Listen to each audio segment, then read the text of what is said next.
Anyway, anything new to report over there? Any fun events happening over in autumn in Chicago?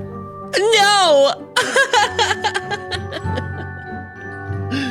No, I don't think so. It's about to be October as of time of recording.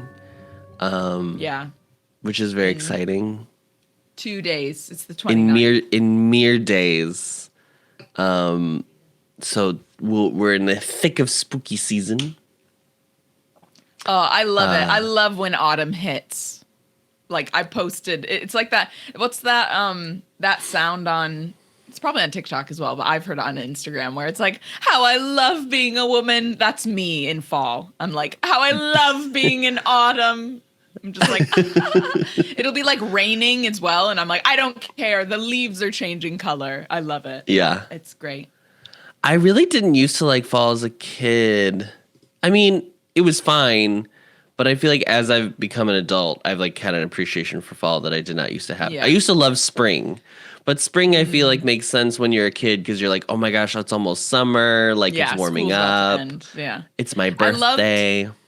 I remember really liking fall when the Harry Potter movies were coming out. And it was Halloween, obviously, because I loved trick-or-treating. Were you the one that told me you were like, oh, I don't trick-or-treat anymore? And I was not that kid. I like tried to go trick-or-treating as long as I could, which probably was like till the end of middle school, I guess. Or no, maybe I did. Maybe I was the person that gave out the candy in eighth grade. I can't remember if it was 8th grade or freshman year. But I always liked being the Sorry. Bless you. But I always liked being the person then that like, bless you. Got it. Sorry. No, it's fine. You and RJ came and we lived in Simi.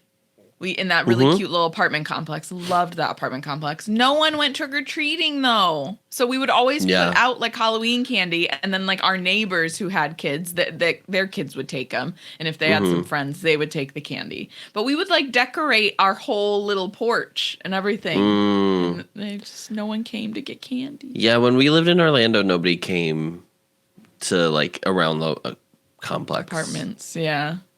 I'm sure if people had kids in our apartment complex, which I'm sure wasn't many or it wasn't a majority just because like all of us were like cast members or whatever. But for people who did, a lot of people will just drive. Yeah, it's like very common in Orlando to drive to like the nicest neighborhoods. Yeah. Yeah. So good like celebration or whatever. So listeners, Adam and RJ are actually going to be with me this year for Halloween. And we haven't talked about what we're going to do at all yet. There's probably a bunch of different things we could do. I don't know if you want to just have, because it's obviously you guys are only here for those 2 days. So we could just do a nice little evening in, watch a good Halloween movie. Halloween Town it is. Halloween Town, the OG. In the theater where they all get their souls sucked out. Yeah. I feel like if I was gonna pick, that's Debbie Reynolds. Yeah, yes, it is Debbie Reynolds. If I had to pick like a canonically Halloween movie for us to watch, I feel like we should do Sleepy Hollow. Because remember, we came and saw you in Sleepy Hollow. Well, yes, of course. Yeah. Well, that's enough chit chat, if I do say so myself. Listeners, this week we read chapter 29, The Lost Diadem. Adam, what happens? The Lost Diadem. The Lost Diadem. In this chapter, Harry meets up with Dumbledore's army yet again, and infiltrates not only Hogwarts but Ravenclaw common room. Yeah, and that's it.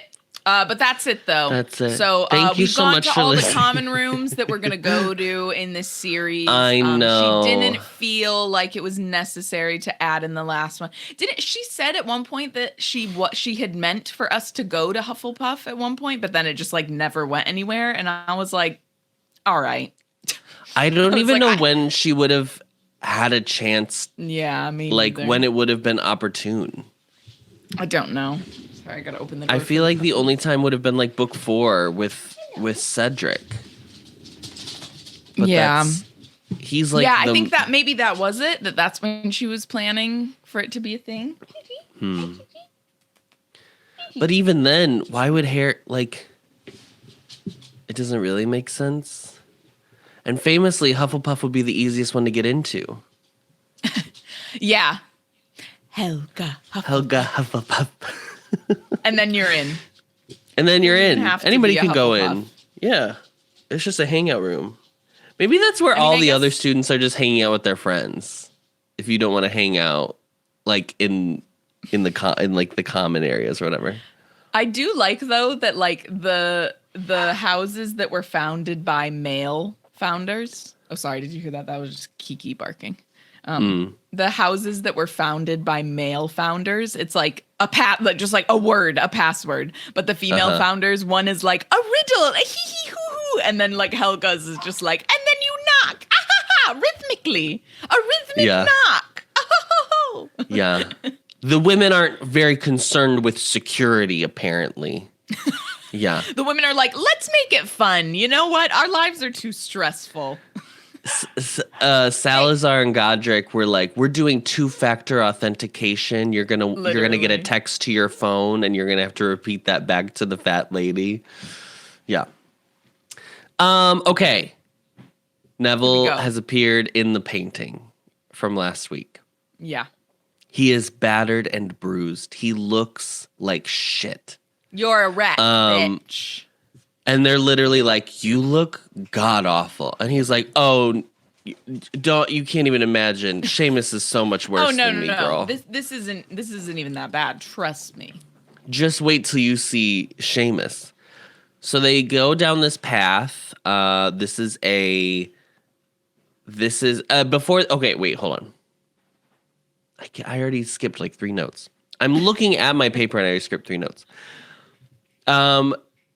They're going to go back through this like new path. As they go to leave, Neville mentions to Aberforth that there's a couple more Ari that will be apparating into the bar directly.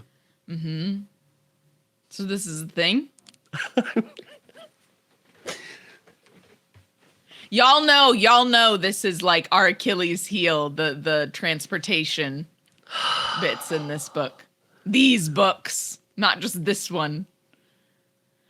This line and the he had to be close enough to apparate. The Voldemort had to be close enough to apparate line in like Malfoy manner. Though these 2 sentences are going to kill. They're going to put me in a grave. Apparating into the bar directly. So now I'm like, so you can apparate into and out of. Okay. A bar, maybe because it's not a house. But he lives upstairs. I know. It is his home.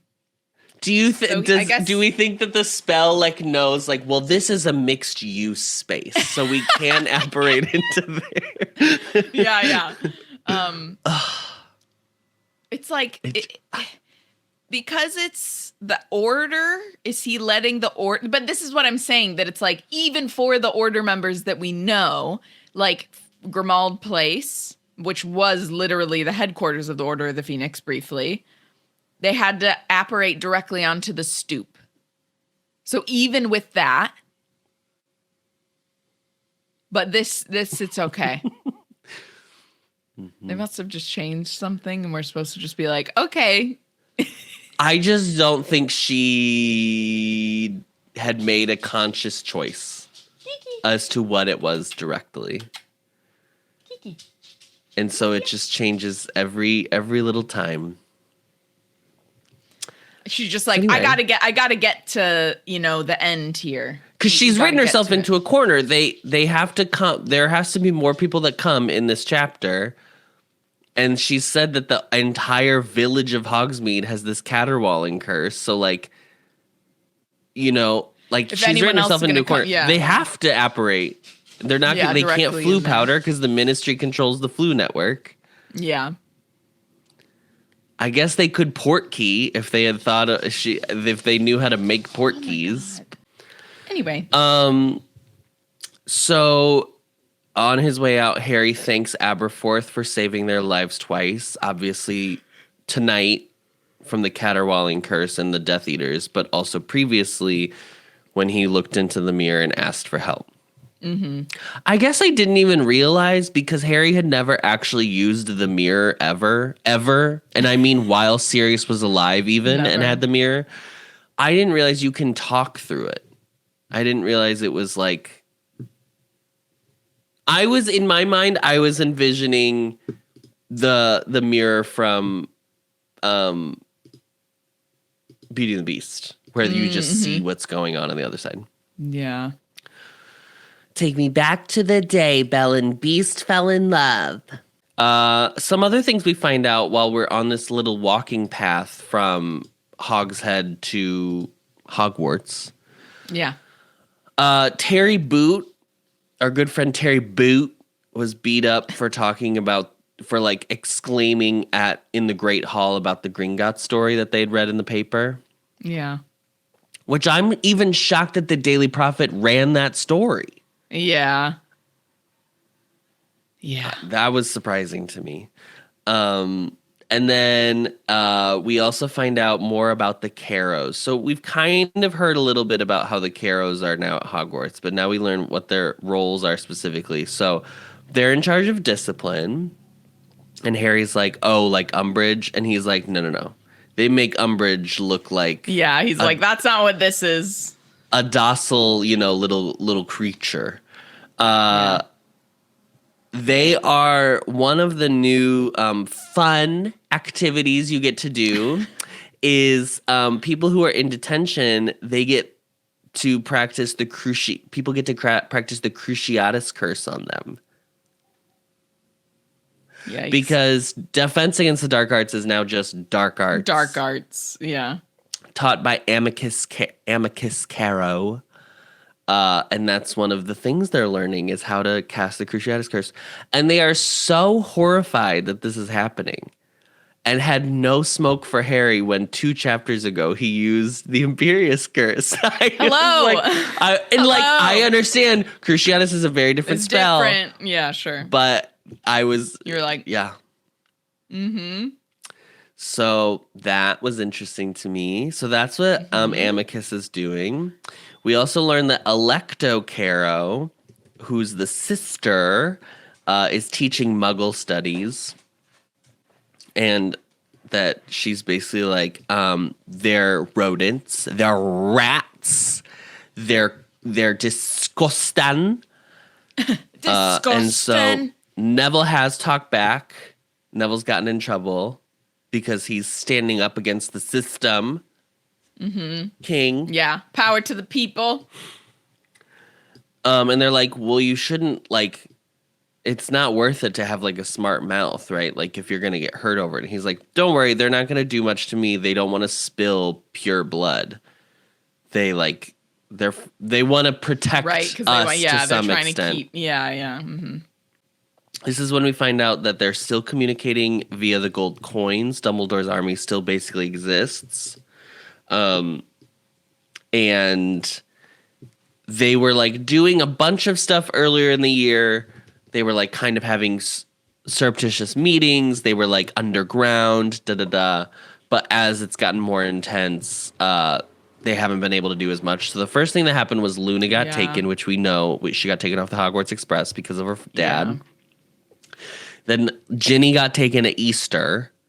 She just didn't come back. Or she just didn't come back. That's right. Yeah, she just didn't come back. He was just like, well. And then he was like, they pretty much had it down. They knew that it was us 3 that were running everything. So then they started coming after Neville. And they realized the only way to get to Neville was to go after Gran, which is horrifying. Yeah. Obviously, it was inevitable because if they were doing it where they were trying to make Xenophilius do what they wanted him to do by coming after Luna, obviously they're going to go after the reverse.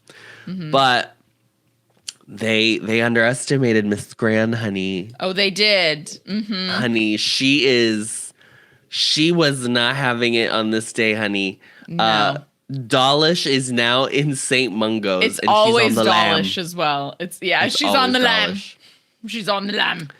She's on the lamb, and she got Neville a note that expressed how like proud she was of him and how he's just like his parents and da da da. I mean, it's very sweet. It's like basically everything that Neville's wanted to hear from his gran for like $7. Neville is coming into his own.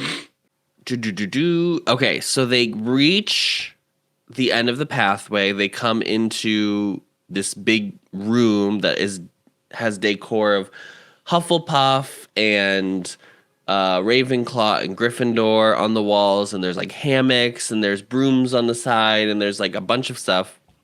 It's clearly their hideout. Guess what isn't there though? Slytherin, no Slytherin decor. Yeah, there's not a Slytherin banner. So again, when she tries to be like, "Oh no, all houses are good," I'm like, "Girl, you did this. We're going off of what you have said."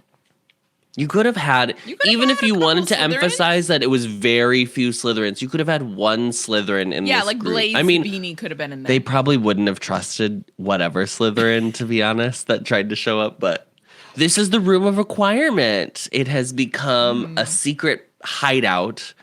As Neville was running away from the Carrows, he was able to create the room like popped up for him, and he's figured out the loopholes so that nobody can get in that like has an allegiance to the Carrows. I don't know. I don't sure. Know.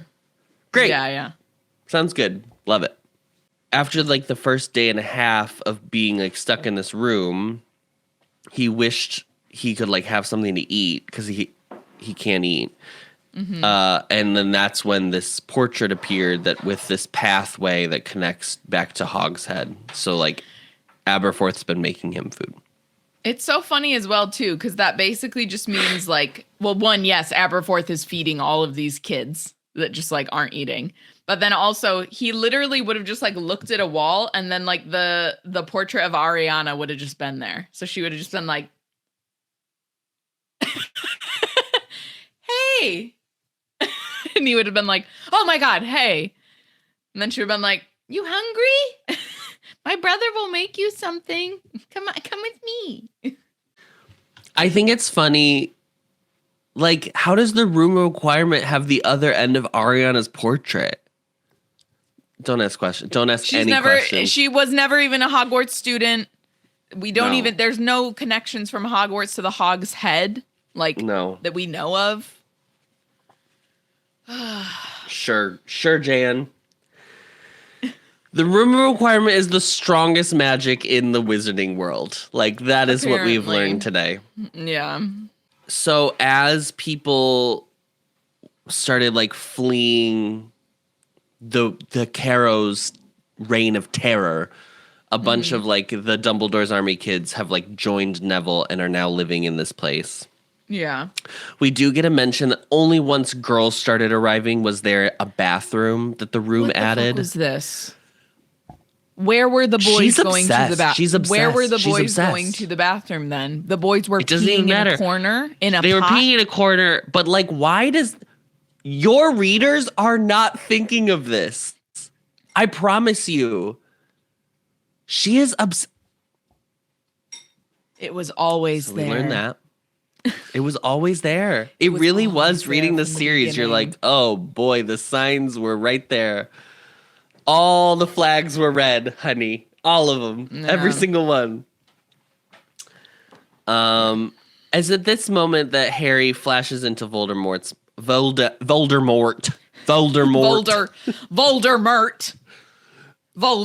It's at this moment that Harry flashes into Voldemort's mind, and he's in the shack, in the Gaunt shack, and realizing that the ring is gone. Mm-hmm. He's fucked. Yeah. So then he comes to, and immediately everybody's like, so anyway, what's the plan? Yeah. What are you going to do? Hey. So you're back with Which is crazy to think about because What you just watched is Harry turn around, maybe like, literally. and do a lot of these. He turns back around. He's dripping with sweat. Like he's got flop sweat all over his face. And he's you're like, oh, and they're so like, good to see you. What are we doing? So what's the next, what's the task for us? It's also funny because like the idea of being like, he didn't even know this path existed. This whole thing has been coincidence. He did not have a plan, Diva. You put too much stock in Harry Potter. Get in at all. Yeah. Harry's plans are a lot of yes and. Correct. Go with your gut. AKA improv. That one was for Casey.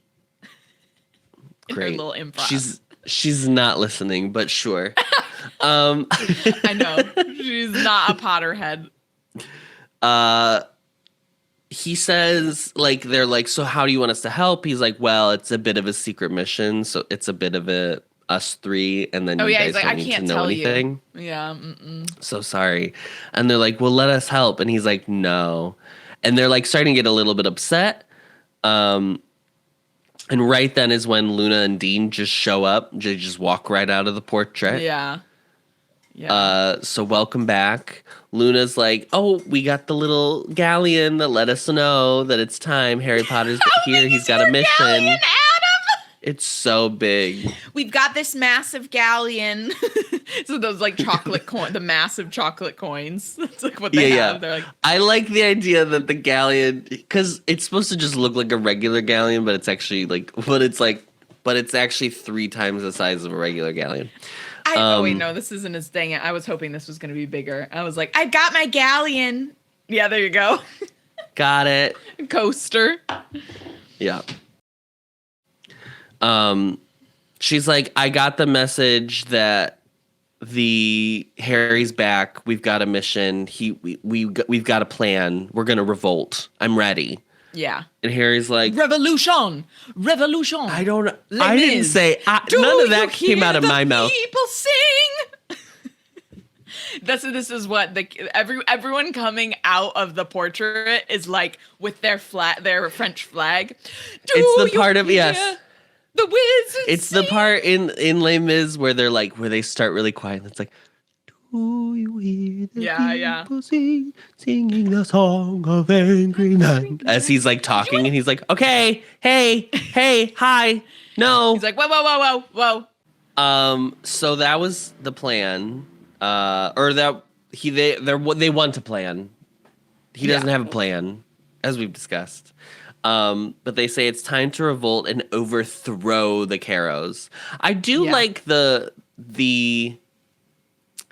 I like the specificity of like, or not specificity, that's not the right word, but like the like reminder that like the kids at school think it's just like, we have to get Hogwarts back. And Harry's like, we have to save wizard kind as a species. Right. Like, hold on. Like it's a bit Once we do this, then this will be better. But like, they're like, but of course. They're like a little too focused. Yeah. And then this is when Ginny, Fred, George, Lee Jordan, and Cho Chang also all come out. How do these galleons work? I understand that the galleons are supposed to say like a time and place. Yeah. But now it's like Harry. How do they know? Harry's got a plan. He's back, Diva Boots. Come to Hogshead Inn. Make sure you apparate just inside, and it's like spiraling smaller and smaller around in the middle. Every time they flip it over, there's like a new word has appeared. Mm-hmm. Like, I don't know. They all come in. Obviously, this is all very exciting. Fred, George, Lee Jordan, and Cho Chang all are not even students at this school anymore, so that's interesting. Yeah. And this is when Ron and Hermione both go to Harry, and they're like, listen, we don't have to tell them that it's a Horcrux. That's the thing Ron we need is to like, keep quiet. why can't they help? Why not? Like, let's just let them help. Be involved in some way. Let them help. Just don't say what it is. Yeah. Yeah. So Harry goes, okay, well, here's the tea, girly pops. We are looking for something that was owned by Ravenclaw. Maybe it has an eagle on it. Maybe it's something. And immediately Luna's like, oh, like the diadem. Like the diadem that I told you about. Yeah, she's that like, my it's father was obviously rebuilding. this, remember? Yeah, my daddy. My daddy. We talked about this. Yeah. I've already mentioned it in this book, Harry. The book that we are currently characters in. I've already mentioned it. I told you about it, remember? Somebody else is like, well, don't forget, Luna, it is lost. It's a lost diadem. That's the whole, that's the adjective. In fact, it's such a part of its feature that it's the adjective of the diadem. No it is one's simply seen it lost. In God knows how long, yeah. So he's like, well, is there anything? And they're like, well, there is a statue of Ravenclaw in the common room, so we can at least see what it looks like. Yeah. And he's like, great, we'll go there. This is when he flashes in again. Voldemort is flying now. Again, how is Voldemort flying? But Voldemort is flying. The transportation, you just have to go with it. Any of the transportation in this just world. Believe. Like, yes. If you believe in yourself. Oh, yeah, the whiz. Love that. So then, Voldemort is flying. He's like, we got to do this quick. So Cho's like, oh, okay, I'll take you to the common room, Harry. And I didn't need this moment, guys. I truly did not need this moment. Mm-hmm. Yeah. There's such bigger fish to fry in this moment to be so serious. Oh, no, but Adam, we have to have a reminder that teenage girls are always petty. It doesn't matter what's happening in the real world. Oh, my God. So Cho says she can take Harry, and Ginny steps in and is like, no, Luna will do it, Cho. Thank you so much. Luna, didn't you want to take Harry? Luna will take Harry, won't she? Yeah. I just would have rather it been like Luna been like, I'll take you, Harry. Like, I just don't need it. Yeah. So this is what I mean, that when like she tries to act like she's such a feminist, I'm like, really? Are you sure? You don't write like one. It just is like so exhausting and so unnecessary, just so completely unnecessary. It's just that it's one note every time. The female characters have one trait all the time. Yeah. And it's like, okay, cool. Yeah. Every woman has acted like this in this book series. It's crazy. Only McGonagall. Ah! Yeah. Okay. Yeah. So him and Luna go to leave. As they're leaving, he like puts Min? Him and Luna go to leave. As soon as they are like about to exit the room of requirement, he puts the invisibility cloak over both of them, so they're able to get around the corridors easier. Correct. Luna knew about the invisibility cloak. Didn't we talk about this earlier? That we were like, so who all knows about the invisibility? He just throws it on her, and there's like no conversation about. Luna's not like, oh wow. Yeah, then I was trying to remember because, like, technically, didn't they use the invisibility cloak when they were trying to get around in book 6 when they were trying to escape or something or book 5 when they were trying to like? I don't remember. I honestly, there's no way everyone in the DA knew he had a cloak though.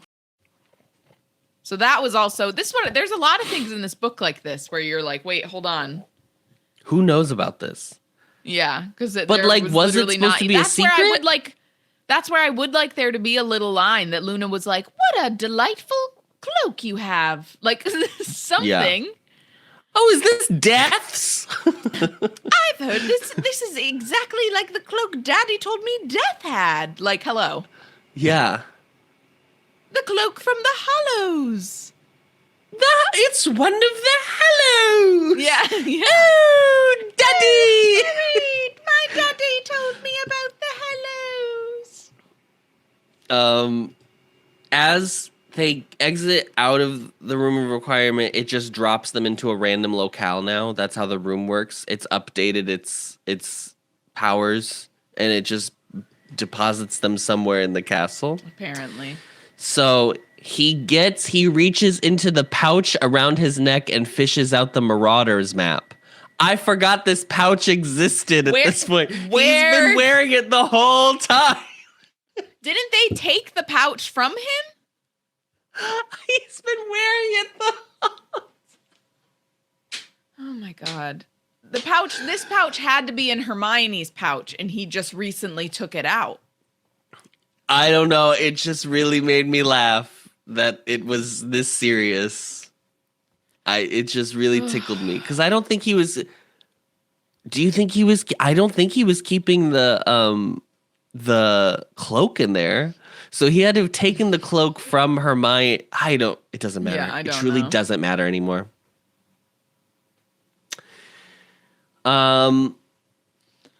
They realize that they're on the 5th floor corridor. Obviously, Ravenclaw sleeps in a tower, so they walk all the way up to the top of the tower. They arrive at the entryway. There's an eagle that... Is it an eagle? I didn't even write what it is that asked them. Just the door asks? I don't know what it is. An eagle. Their mascot. I just wrote what the riddle was, but... She knocked once, and in the silence it sounded to Harry like a cannon blast. At once the beak of the eagle opened, but instead of a bird's call, a soft musical voice said, "Which came first, the phoenix or the flame?"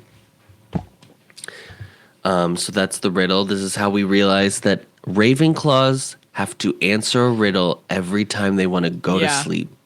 And this is the main reason why I could never be a Ravenclaw, because I would just be like, I don't want it. I love the knocking. That's for me. That's a bit me.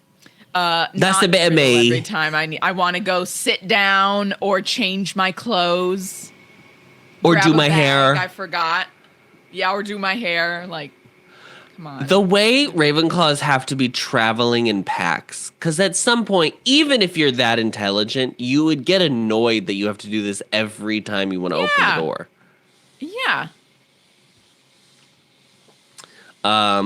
So you think maybe it's the same riddle every week? So then once you answered it, but I feel like that's already not the case. But I'm like, no, I bet it's a different one every time. But is it a riddle, or is it like? Because how many riddles are there in the world? Like, yeah, you would have to go there every single day at least once for like 280 days out of the year. And everybody has a different question? I don't know. It doesn't matter. Who cares? Not for me. Guys, who Not cares? for me. Who cares? Which came first, the phoenix or the flame? Harry impresses upon Luna that it is imperative that they... Can you hear that, by the way? Yeah, what is that?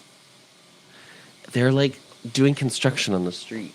Harry impresses upon Luna that it is imperative that they get in as quickly as possible. We can't dilly-dally around. Because he's like, what if you get it wrong? And she's like, well, we just wait until someone else shows up and answers another question. Yeah, and he's like, okay, I can't... Okay, well, we can't really do can't that do right that. now. Yeah. So she's like, oh, okay. So she thinks about it for a moment and answers the phoenix or the flame question by saying, well, a circle has no beginning. It's a trick question. Yeah. It's a bullshit question, to quote my cousin Vinny. And then the response is well reasoned. So you basically just have to offer up good reasoning. You just have to convince the eagle. It's really just debate. Yeah. You just have to argue your case. Yeah, it's like a philosophy class. So they walk into the common room. It's decked with, this is what I also always forget, that Ravenclaw, because I think in the movies, Ravenclaw is like, I don't think of it as bronze. No, me neither. I feel like in the movie, it's like blue and silver is how they go with it, even though Slytherin is green and silver. Anyway, it's blue and bronze. Apparently. Which, honestly, I don't know if I'm really that into, but that's what it is. It's decked out. They're at the top of a tower, just like Gryffindor. So, okay, sorry. If we're going with this, so Gryffindor is gold, Slytherin is silver. What do you call it? Ravenclaw is bronze. Ravenclaw is bronze. What is Hufflepuff? Like platinum? Yes! What? Yes! Yes! Well, I'm like, because Hufflepuff is gold, and black, but I'm like, there isn't like a obsidian. House. Like I'm like trying to think. Yeah, is it a jewel? Yeah. The 4 Hogwarts house colors are scarlet and gold, emerald and silver, blue and bronze, and yellow and black. Yellow and black. Yeah. Cool. Awesome. Nice. Yeah. Thanks. Cool. This says, let me read this really quick. The 4 Hogwarts houses have a loose association with the 4 elements, and their colors were chosen accordingly. Gryffindor is connected to fire, Slytherin to water, Hufflepuff to earth, and Ravenclaw to air. Slytherin. Colors like water? peach and salmon and pink are What? What? So this is from the Harry Potter website, you know, where she had those like original writings or whatever. Mm-hmm. This is like Pottermore, and then they like rebranded Pottermore? it as not Pottermore anyway. Yeah. But it's just called HarryPotter.com now. Anyway. Oh, let me read to you this Wizarding next. World now. It's literally just HarryPotter.com/writing by J.K. Rowling. It's crazy. Anyway, listen to this. This is going to piss you off. Maybe it won't piss you off, but it pissed me off. Colors like peach and salmon pink are distinctly unmagical.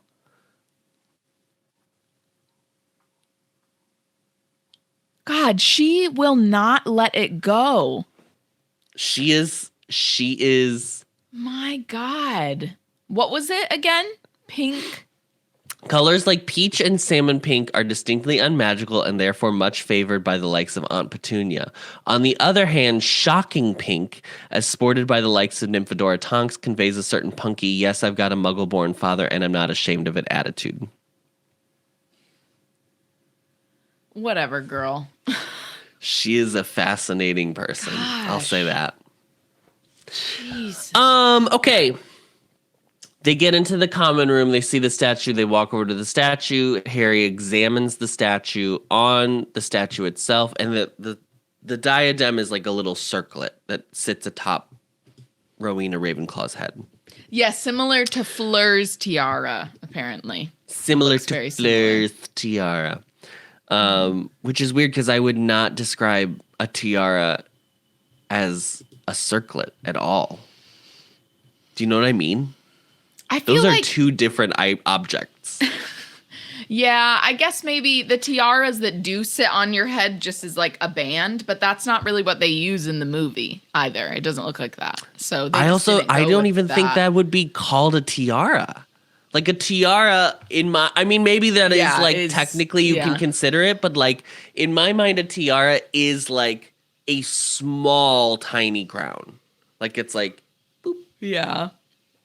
It has a peak. It goes up. Whereas like a circlet like sits and drapes down over your forehead. Very Renaissance energy.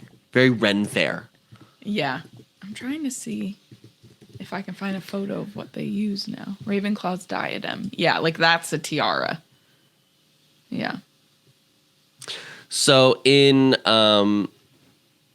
he's examining the statue. Inscripted on the statue is a quote that says, "Wit beyond measure is man's greatest treasure." Mm-hmm. And immediately, what's her name? What's her name? What's her fucking Electo Caro is like, Caro. Wish you had been wittier and smarter, diva, because I caught your ass. And before he can even like go to reach for his wand to stun her, she presses her finger to the dark mark. He's coming. And she looks just like that. Mm-hmm. I looked a little bit like Pettigrew there. It is funny. Isn't it funny? Like, the idea of this tattoo is so funny to me. Because, like, it only does one thing. It's just like, hey, come here. It's literally and just it a, hey, hurts come here. you. It hurts, And it hurts you when you touch it. Yeah. Uh-huh. I would be like, sorry, can you bring him? Can you summon him? So I don't want to do they it. They knew Harry would show up in the Ravenclaw common room. They knew. Yeah. So he specifically told them to keep an eye on the Ravenclaw common room because obviously he was like, he'll go there first for the to look for a Ravenclaw item. That would be assuming that he doesn't already have it. Because it's like, well, he's the most confident that the one at Hogwarts is the safest. So I do think that we're to assume that he's like, no, he doesn't have it. But yeah, they were clearly told to look for him. What was the one that he knows he lost? The ring. The ring. He went to the shack. Yeah, okay. He went to the shack and was upset. And now he's going to the lake. Or, well, no. We don't know he's where flying. He's going. He doesn't know if he's going to the lake or he's going to Hogwarts. I was like, I'm assuming he's going to the lake. We know he goes to the lake. Yeah. Okay. Well, very well done, Adam. Thanks. That was a great recap. Thanks. That wraps up this chapter. Next week we'll be reading chapter 30, The Sacking of Severus Snape.